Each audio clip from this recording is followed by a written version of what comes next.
Are you feeling stressed? Are your students stressed? Do you wish you could find something new to calm them? Are you overwhelmed by parents and other colleagues?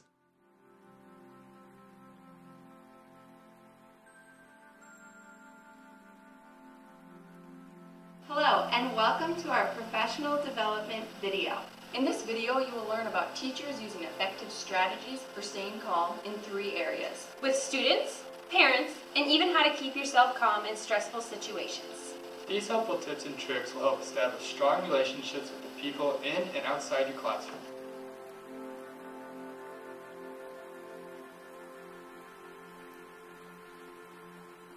In this section I will demonstrate traditional methods of what teachers can do in the classroom to stay calm with students. Staying calm is one of the most important strategies in maintaining a civil classroom. Not just staying calm, but genuinely feeling calm. Clinical psychologist Frederick Jones says that being calm is the key to letting students know you mean business. Jones also says that if you get upset, you can't think straight, and you may react with something like a snap of the finger, and that's a lot of power to give a student. Staying consistent with the way you handle situations in your classroom is also an important technique in keeping a calm classroom. In the classroom, consistency means retaining the same expectations for behaviors that are appropriate or inappropriate in particular activities. It also means that these expectations apply to every student on all occasions. For example, if students are expected to work silently during seat work activities on Monday, the same procedure is in effect for all students on Tuesday, Wednesday, and so on. Lee and Marlene Cantor developed what is a kinder, gentler canter in their writings. The Cantors note that to be successful, a disciplining plan should be built on a foundation of mutual trust and respect. The model the Cantors follow for assertive discipline are that teachers must teach the behaviors they expect, and behaviors should be tracked in a private way in order to not humiliate or embarrass the student.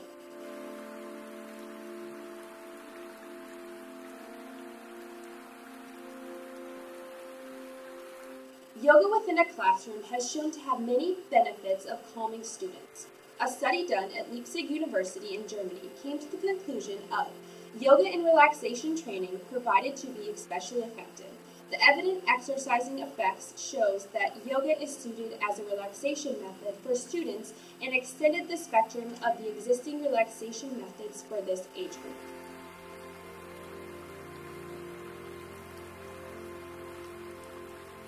A study has shown that daily yoga routine has helped reduce students' stress level and increase concentration levels.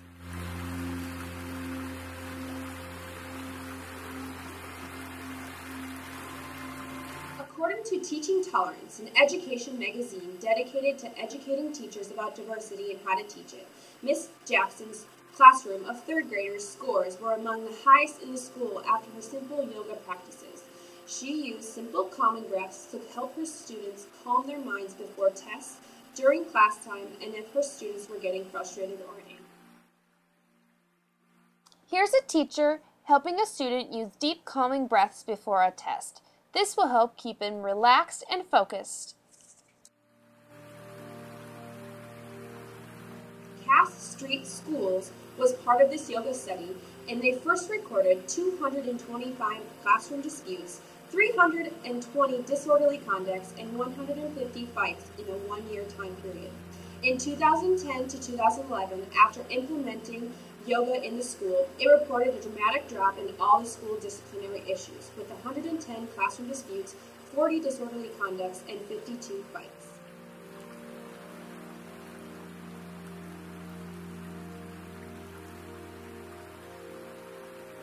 Students who take part in more than 2 semesters of a relaxation curriculum earn higher marks in their GPA, work habits, and cooperation, and they maintained improvements for 2 years. According to Yoga Calm, yoga has become an effective complementary and alternative method for addressing and calming ADHD.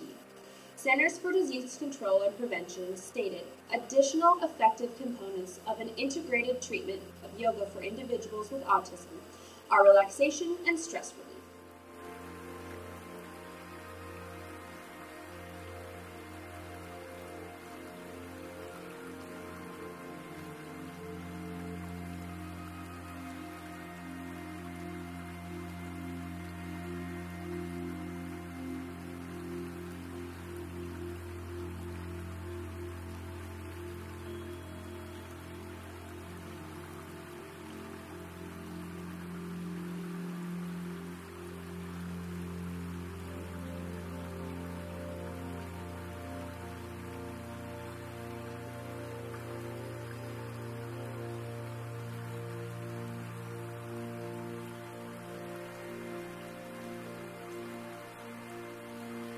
Research has suggested that parent and colleague involvement can have a beneficial impact on the classroom. In this section, we will show you strategies to prepare for managing stress and staying calm during these interactions with both parents and other colleagues throughout the school year. High school principal Derek Meter has laid out a few steps to help teachers deal with parents in a calm fashion. The first step is to be proactive.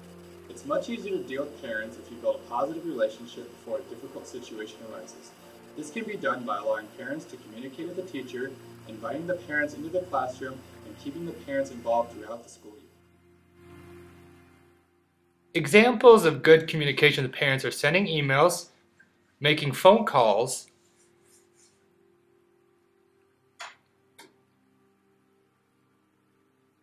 and also inviting the parents into your classroom to meet you. The third step is to be prepared.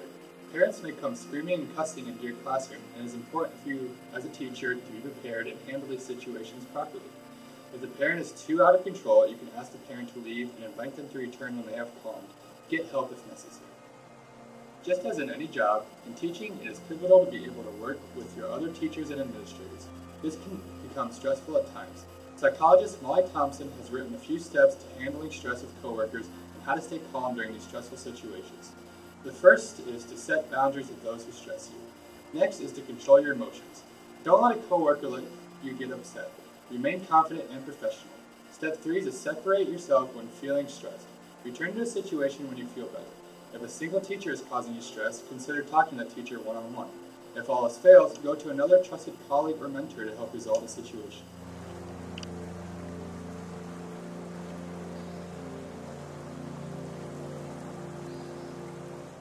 In this section, I will demonstrate effective strategies for teachers in stressful situations. Numerous reports and studies suggest that classroom management is a major factor influencing teachers' effectiveness and mental health.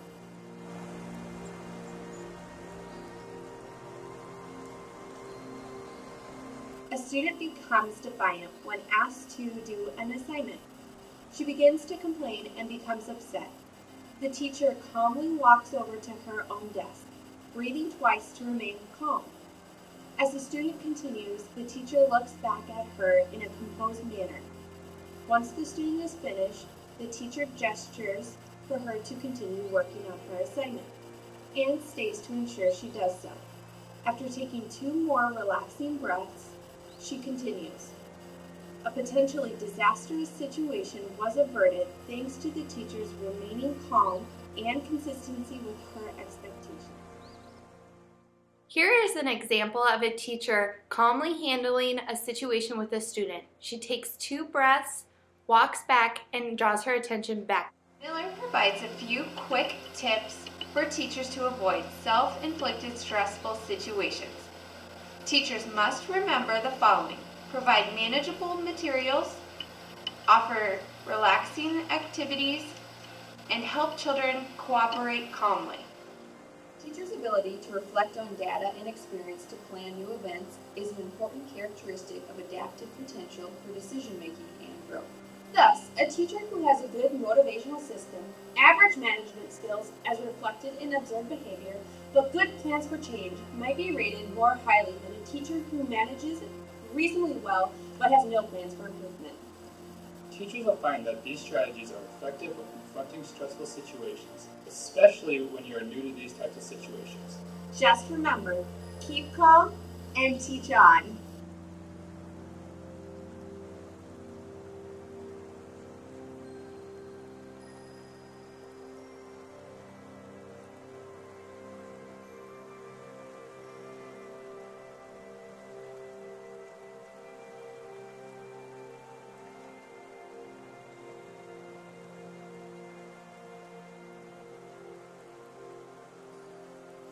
Boom, boom.